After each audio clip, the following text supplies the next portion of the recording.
Shalom, Shalom Adonai, bom dia a todos, Deus veja convosco.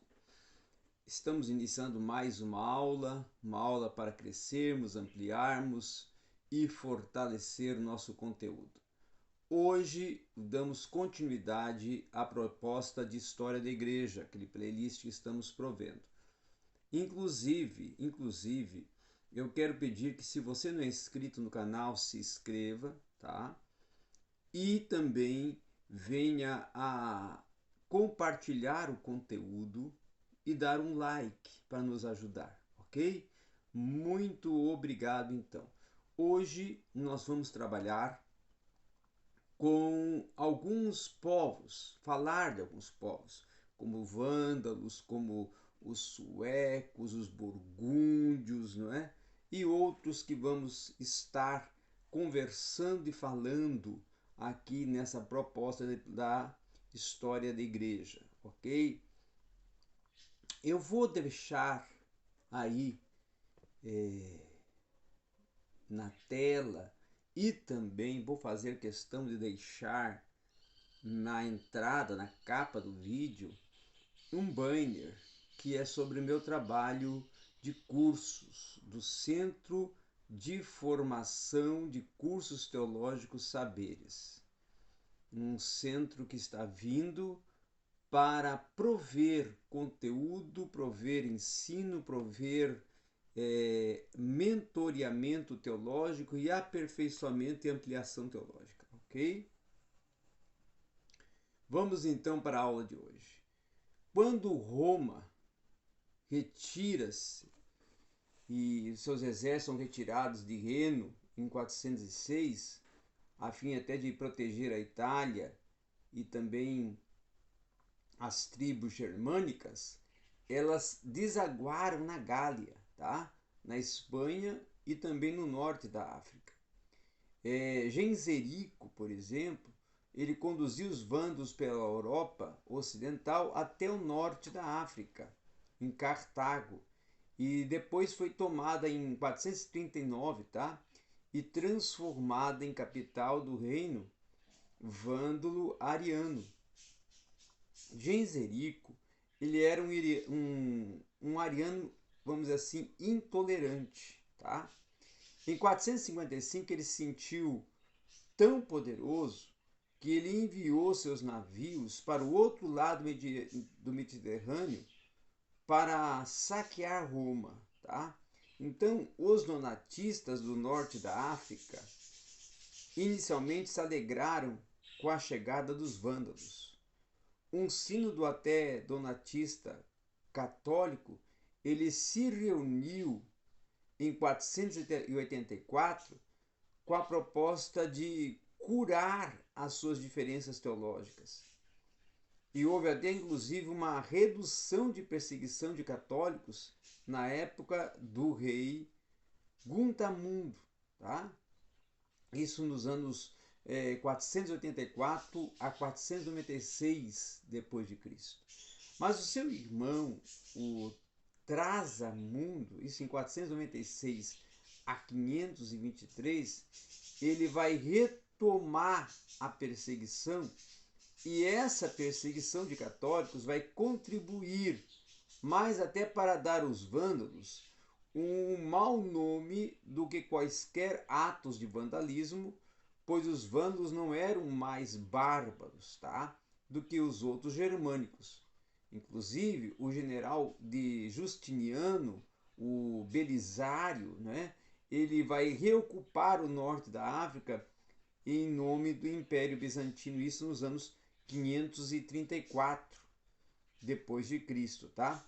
Outros povos que vão surgir também são os visigotos, denominados de gotos do Ocidente.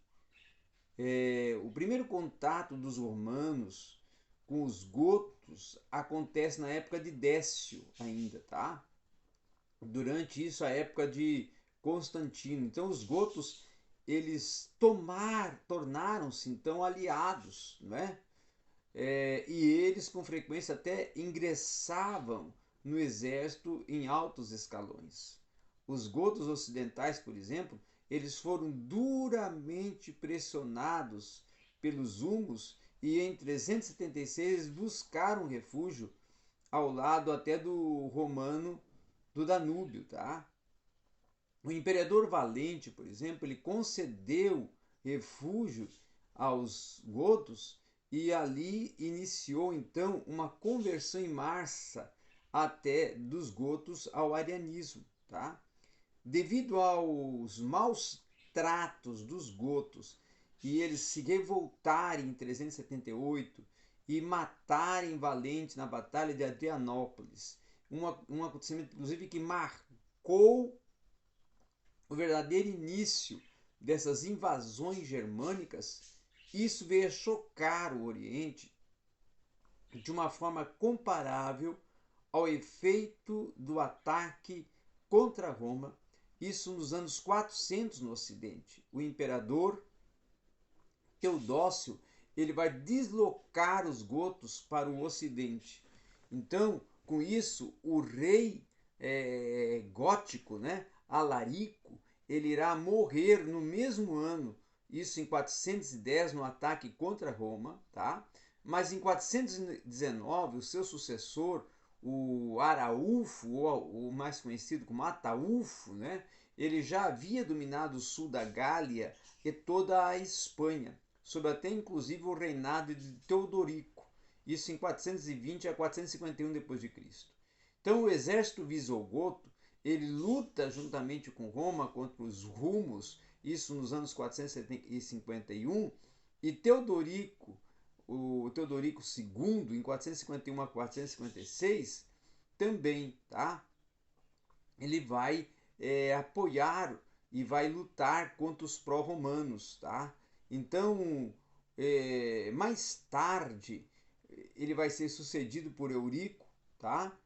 Que vai se tornar um líder cruel, e durante o reinado de Atalarico II, isso em 484 a 507, é que os visigodos então vão ser forçados a sair da Gália e de Toledo na Espanha e tornar-se assim um centro do reino visigodo Toledo, tá? Então, em 565, o Justiniano, que inclusive já até vinha e também já tinha conseguido retomar a maior parte do Ocidente, incluindo inclusive até o espaço geográfico, o território da Espanha, inclusive o rei Recaredo aceitou o cristianismo católico em 587, tá? Esse foi um momento muito importante, porque foi nesse momento que ocorreu essa conversão, e essa conversão foi sinalizada pelo terceiro sínodo de Toledo em 589, onde o credo niceno foi aceito, foi autenticado, né? Em um esforço até para estabelecer a ortodoxia, esse sínodo pode ter inclusive extrapolado, acrescentada a cláusula de filioque do filho e o credo também. Enquanto inclusive a forma corrente do credo niceno, isso aprovado em 388 e 81, afirmava que o Espírito procede do Pai, a versão latina do credo, adotada em 589, dizia que o Espírito procede do Pai e do Filho. Então, uma expansão baseada na teologia de Agostinho sobre a Trindade, ela é projetada para enfatizar a plena deidade do Filho. Então, esse acréscimo, posteriormente, ele vai alienar os cristãos orientais que argumentavam que o credo niceno ele era inviolável e não estava, inclusive, sujeito a mudanças, e que o acréscimo ia introduzir duas fontes de deidade na divindade. De qualquer forma, o que nós temos que considerar é que os arianos e os católicos na Espanha uniram-se para expulsar os bizantinos. É algo muito importante também nós mencionarmos que nessa instrumental conversão de Recaredo ao catolicismo católico foi Leandro, que não era inclusive Goto, mas da antiga aristocracia italiana, que era o bispo de Sevilha e amigo de Gregório, o grande Leandro, que foi sucedido por seu irmão Isidoro, metropolitano de Sevilha, que é lembrado como uma figura mais destacada na religião, ou religiosa, tá? E até mais importante da Espanha no período dos visigotos, tá? Então, o que nós temos que considerar que essa etimologia ou origens, tá? Foi uma grande obra que foi escrita, que ela tornou-se uma enciclopédia do conhecimento daquela época, que foi inclusive como um transmissor de conhecimento, que tornou-se obra, vamos assim, central dos educadores da Idade Média. Então, em 633, o quarto concílio de Toledo, ele vai sistematizar a liturgia do rito moçarábico. E em 711, então, é que os muçulmanos vão colocar um fim ao reino visigoto. Então, o reino visigoto ele vai ter fim através da investida dos muçulmanos contra os visigodos, tá? Outro reino e outro povo interessante é também dentro do contexto histórico da igreja, os suevos. Tá? Os suevos ocuparam o noroeste da Península Ibérica e eles tornaram-se católicos cedo no reinado já de Requiário, isso em 448 a 457 depois de Cristo. Mas depois eles voltaram para o arianismo e essa conversão final deles vai ocorrer aproximadamente entre os anos 550 a 555, no reinado até de Cariático, graças principalmente a essa influência de Martinho, que era bispo de Braga, tá? O reino deles, inclusive, foi anexado aos visigotos, isso em 585. Já os burgúndios, que estavam localizados na parte central e superior do rio Ródano, tá? Eles foram divididos entre os arianos e católicos e foram rápida e completamente romantizadas, e o reino burgúndio foi absorvido, isso em 534, pelos francos. Já os francos, que eram, vamos dizer assim, os mesmos, ou seja, até os menos móveis, tá? De todos os povos germânicos, eles estabeleceram onde agora é o norte da França e se expandiram dentro de um governo político a partir dali, que reuniu outras tribos germânicas e até inclusive os romanos para derrotar os hunos, isso em 451. E eles também tinham sido até os mais imunes, tá?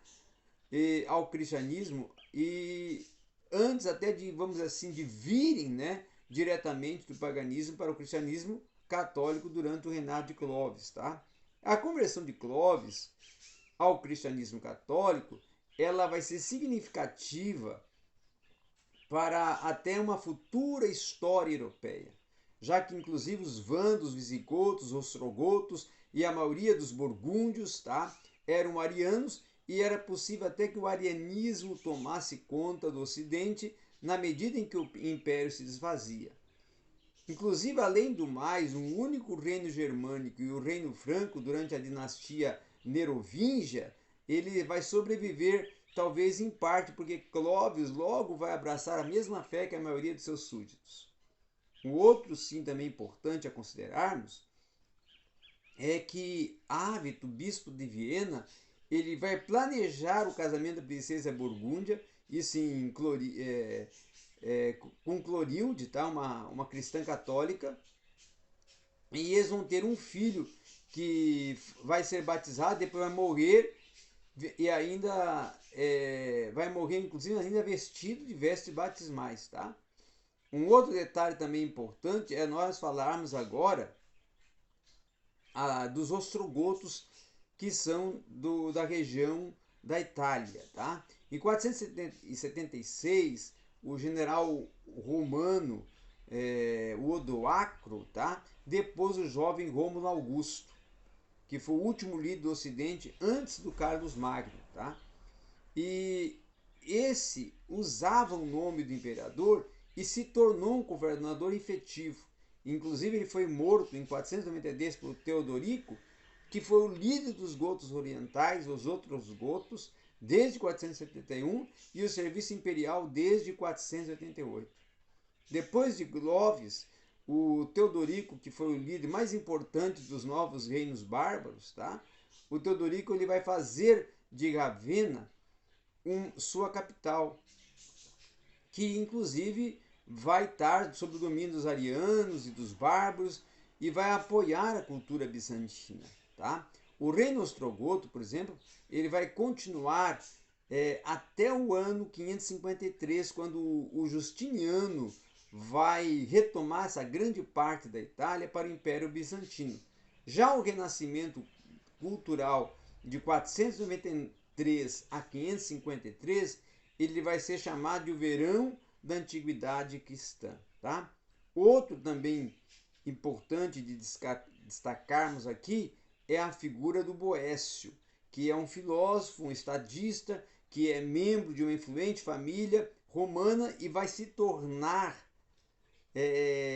vamos assim, um ministro, né, de Estado no governo de Teodorico. Tá? E Boécio depois ele vai se tornar suspeito e Teodorico vai mandar aprisionar ele e depois executá-lo por traição. Tá? Muito bem. Agora um outro povo, dentro desse contexto de povos que estamos aqui tratando, é os lombardos também. Os lombardos, em 568, eles vão romper a fronteira norte do Império de Justiniano, tá?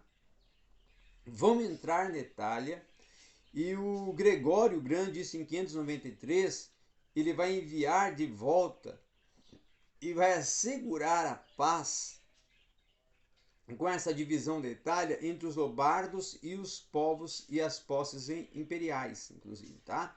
Sem essa união, os lombardos vão governar a partir de 3 centros, que são o reino em Pávia, ao norte, que inclusive era um reino que ameaçava Ravenna, e os ducados de Spoleto e Benevento, na Itália central, que inclusive era um perigo para Roma e Nápoles, respectivamente. Tá?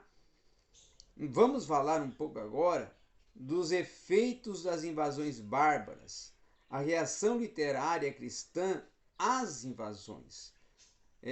Além de Agostinho, outras pessoas que vão empreender respostas, vamos dizer assim, literárias às invasões germânicas, embora inclusive o saque de Roma em 410 venha parecer para alguns marcar o fim da era, Ortósio, por sugestão inclusive de Agostinho, vai escrever os 7 livros contra os pagãos, a fim inclusive de mostrar que o mundo pré-cristão ele não vai sofrer mais do que o atual, até para interpretar as invasões como um castigo de Deus, e essa obra vir a se tornar um manual da história universal na Idade Média. Então Ortósio vai dar lugar importante ao Império Romano, isso no plano divino, de uma forma que sua história teológica venha colocar na mente ocidental a ideia da divinação do povo romano. Jerônimo já havia inclusive interpretado que o quarto reino de Daniel, que era Roma, e é concluído que esse vai continuar desde que a igreja continuasse numa ideia significativa no futuro, e Orósio vai promover a um ponto de vista de hebreu o quanto o povo romano tinha um papel de desempenhar a salvação do mundo. Então o escrito de Salviano sobre o governo de Vídice em 440 vai acrescentar o significado histórico do povo germânico. Ele vai exagerar as boas qualidades dos germânicos em contraste com as corrupções dos romanos e vai propor uma forma que as invasões venham servir de castigo para os pecados romanos. Agostinho, nesse período, ele já vai defender que o sucesso e o fracasso político vão ser verdadeiros indiferentes e o seu foco vai estar no mundo vindouro. Tá? Já o Orósio, por outro lado, ele vai reter a crença de Eusébio a Cesareia, que o cristianismo era, na verdade, o fiador da propriedade do império. Então ele é um defensor da crença que defende Eusébio de Cesareia, que o cristianismo era, na verdade, o fiador da prosperidade do império e que o império devia tudo ao cristianismo, tá? Então, com isso, vai causar muitos efeitos na sociedade esses contextos de povos. Os reis germânicos, por exemplo, cristãos, na maior parte que consideravam os romanos, eles reconheciam o imperador no Oriente e respeitavam as tradições e costumes romanos. Já não obstante, os antigos romanos e os novos povos germânicos estavam divididos por essa linguagem, a linguagem latim e gótica, e até pelos costumes de alimentos e vestimentas, tá? Os latinos já usavam a togas e os germanos calças. E pelos sistemas legais, geralmente as leis diferentes eram aplicadas aos diferentes povos dentro do mesmo reino. Inclusive, vai demorar séculos para os dois povos misturassem e tornarem-se nações da Europa moderna. Essa civilização greco-romana, que era baseada inclusive em cidades, e vai proporcionar invasões germânicas que vão trazer um declínio para as cidades. Uma economia, inclusive, puramente rural, que vai desenvolver-se no Ocidente, acelerando esse desenvolvimento do feudalismo e proporcionando uma burocracia e um serviço civil em que os mercenários serão os possíveis no Oriente por causa dessa economia monetária. Enquanto no Oriente, inclusive, as cidades continuam sendo a estrutura dessa organização social no Ocidente, essas propriedades rituais iriam manter essa posição. Já os reis teriam então de subsistir essencialmente dessas possessões em suas próprias terras e haveria então uma descentralização dos serviços considerados governamentais. Então era isso que nós tínhamos para hoje aqui no seu canal Teologia Pentecostal em Diálogo Acadêmico, dentro da playlist de História da Igreja.